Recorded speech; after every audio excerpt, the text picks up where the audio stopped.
What's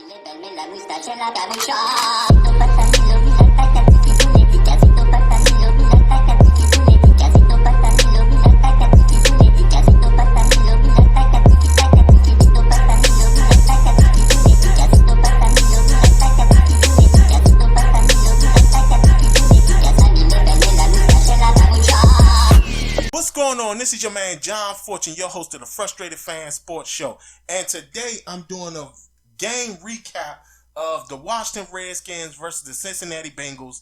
And I'm just going to get right into it. There's a bunch of things that I felt that I was kind of frustrated about when it came to this game. But again, it's the preseason, and I'm just going to let it be for what it is because it's the preseason. First, I'm going to say this. Man, these penalties have got to go. The NFL has got to do something with this season where some of these penalties have got to go.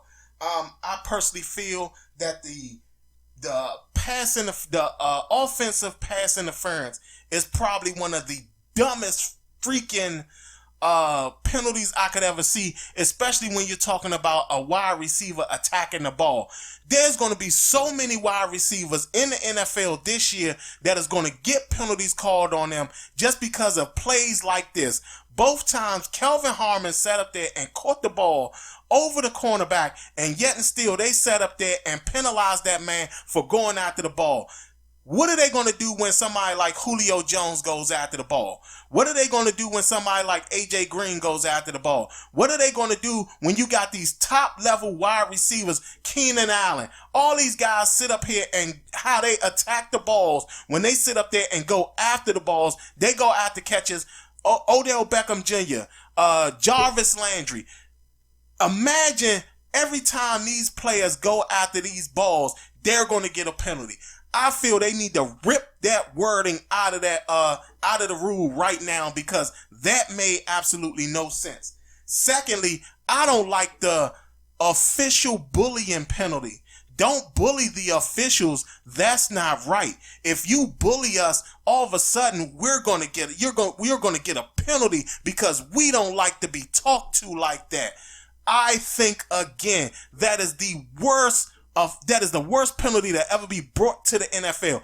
Who came up with something so stupid? Now, I'm going to say this. In the NBA, I can understand a rule like that being in place because in the NBA, you see players argue with the refs far more often. You don't see that in the NFL like that. You don't see the NFL players sitting up there going after referees and stuff like that. Yeah, you might see the coaches do it, but you don't see the players doing it. And I think that this referee bullying penalty needs to be ripped out of the league immediately. Then on top of that, you're talking about we saw a preseason game within the first 4 minutes of the first quarter. Nothing got done because all they kept doing was throwing flags. 4 whole minutes of no football because they were throwing flags. What type of crap is that? There's no way in hell that this is going to be something that's going to work all season long. They need to get that out of the league too. And what is up with Ed Hockley's son? I mean, when you telling me when a ref retires, all of a sudden his son now inherits his old job? I mean, clearly the guy is not ready to be a ref because there was a lot of times he couldn't even understand the play calls himself. So why in the hell is Sean Hockley, Ed Hockley's son, all of a sudden a ref? Like, that doesn't even make any sense. I don't even remember him being like a line judge or anything like that. Now, all of a sudden, this guy's a referee. Why? Because his dad retired? Oh, yeah, we want to keep the Hockley name going in the NFL as referees. Man, come on, man. They could have sit up here and found something way better than that. Now, I'm going to get into the game. One, I love our defense. Our defense looks remarkable. And I said this from the get-go. Our defense is going to be the key to us. Bringing in John Bostic, who I had said bring in 2 years ago. 2 years ago, I said bring John Bostic in. That means we would have had John Bostic here for damn near 3 years now if we'd have brought him in 2 years ago. So I sat up here and John Bostic looks fast. He looks good.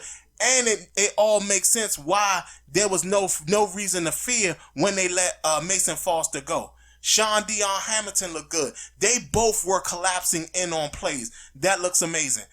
Our young defensive line, we can't praise these guys enough. We cannot praise these guys enough. If you're telling me that Daron Payne, Jonathan Allen, Matt Ioannidis, and Ryan Kerrigan and all them are going to be playing as stout as they did in those first few series that we saw them, hey, I'm going to tell you guys, not only that, the fact that our defense scored. Our defense scored. So guess what? The fact that our defense is getting in on the scoring, guess what? I think we're going to be a phenomenal team when the regular season come around. Case Keenum. I understand that a lot of you guys like Case Keenum. I get it. I understand he's a veteran. I understand that he had that one great season in Minnesota. But guess what, y'all? He doesn't fit what we need on this team. I mean, to me, again, I just don't see what's so special about Case Keenum. I mean, every time I see him play, to me, he doesn't do what he's supposed to do. He doesn't improvise at all. Like, when he sat up there and he had the ball, there was a point where he could have sat up there and ran for the first down. Instead, he didn't. He just sat up there and threw the ball away. Just threw the ball away. I couldn't understand why he did that. But, again, for y'all that like Case Keenum, fine. Y'all can like him all day. I don't like the guy. I don't even know why they got the guy here. To me personally, they should have brought in Tyrod Taylor, who would have been a far better fit and a far better teacher for Dewayne Haskins than bringing in Case Keenum. That's just my opinion on that. Our special teams, I don't know what's going on here. I couldn't believe Dustin Hopkins missed all those kicks. I mean, that's an absolute shocker. I hope we're not going down this path again, where all of a sudden we got these kickers that they start out great with us. We give them some leeway. We give them some time. We don't bring in competition. All of a sudden, next thing you know, they get a little bit comfortable and they start missing kicks. Dustin Hopkins missed extra points and he missed field goals. That's not going to be good for us. Trent Williams, I mean, this guy has got to be the premier punter in the league. This guy can be almost practically in his end zone and still kick the ball almost 70 yards down the field. How impressive is that? I don't know where else we got to go with this guy. I like the guy. Maybe we should find a way to give him an extension, ask him some questions, so we're not sitting here losing not only a Pro Bowl left tackle, but also a Pro Bowl punter as well. So we need to really find out what's going on with that. Troy Apke. Again, I just don't understand this guy. I mean, he's so slow to react when it comes to what's happening on the field. And I'm seeing DeShazer Everett try to cover up for his failures constantly. I mean, every time I turn around, there seems to be players on this team that the coaching staff like that may not be a good fit or good players for us. Troy Apke is one of those. He is so slow to react to plays that it almost doesn't make any sense. I don't even know why this guy is still on the team. I mean, it's almost demoralizing that he's sitting up in here and he's on this team and he's just not reactive like he's supposed to be. Dewayne Haskins. I've told everybody, and I keep saying this, I understand that a lot of people want to take the time. Let's not rush him and things like that. I'm sorry. I think this guy is great. I think he's good. I think he's phenomenal. Like I said, I told people, I think that he may be a bad practice player, but I feel that there's a possibility he may be a phenomenal in-game player. Because, again, you're talking about, you see the improvement from preseason game 1 to preseason game 2. And the fact that he throws an accurate ball down the field is incredible. Not only that, under pressure. Under pressure. So, again, to me, I understand that people don't want to rush Dewayne Haskins out there.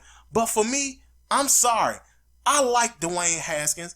I feel he should be our number one starter. Personally, I would like to see in this next preseason game, I would like to actually see him in there with the starters. I would love to see this guy in there with the starters.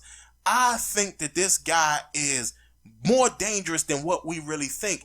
And now, again, I'm not saying that he's going to come out here and be Patrick Mahomes in the first games or whatever, but I think that this guy is probably improving every single game, and he's getting better every single game. But again, if he's not facing true live starters and things like that, he's not going to find a way to really improve, to me, in my book.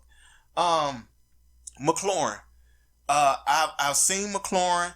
I've gone down to training camp to see him a little bit. To me, I don't know why they're hiding this guy, but they may be hiding this guy from the league. And I think they're going to show what type of player he really is when the season comes around. I don't think he's playing in this preseason at all. He could play in this next game, but I got a feeling he's not playing in the preseason at all. And to be quite honest, I think that this guy's going to be phenomenal. I personally feel that McLaurin has taken Josh Doxson's starting job. And I think that the only reason they're not saying anything is because they're not going to admit that Josh Doxson is on the chopping block when it comes to cut down day. We got to let Josh Doxson go because, again, Robert Davis didn't look bad. He doesn't look bad. He doesn't look bad. Steven Sims doesn't look bad. Cam Sims doesn't look bad. So, again, why waste your time on a guy who is only going to be here for 1 year? And not only that, he's showing that he doesn't want to be here. He sat up there and liked a post that Sua Cravens, who's not even in the league, sat up there and posted. So what? Clearly this guy shows that he doesn't want to be here. So let's let him go ahead and go. Now, in regards to our offensive line, they didn't look bad, but they also didn't face Cincinnati's Geno Atkins, and they didn't face Carlos Dunlap. So for me, we still it's still up in the air on what we're getting with this offensive line. We're not really sure what is happening with this offensive line. Trent is a major contributor. From all things that's being said right now, Trent is not coming back. He doesn't want to be a Redskin. Jay Gruden is still here. The medical staff is still here. The front office is still here. Clearly, I don't know what Dan Snyder was doing or if he spoke to him or what. But to me, at this point, it just looks like Trent is not coming back. So, to be quite honest, y'all, I think it wasn't a bad preseason game. Like I said, I think that the thing that was the most significant of the preseason game had to do with all the penalties that was involved in this game. Again, P. Ryan, I think it's time for him to go. He shows that he just does not fit in well as a runner. And we saw, now again, I don't even know why I didn't really see Geis in the game. So I want to see if they're going to put him in the game eventually and have him run the ball some so we can see what we're getting out of him as well, unless they're trying to hide him as well. Maybe he's better than what we can imagine. So, but again, not that bad of a game. Again, I love Dewayne Haskins. I love the way he plays. Our defense looks amazing. We're going to come out the gates beating people up with this defense. And again, Case Keenum, I don't like it. Our special teams need to tighten up. They need to tighten up because missing field goals is not acceptable. So we definitely need to look at that. Other than that, this is your man, John Fortune, and this has been the Frustrated Fan Sports Show.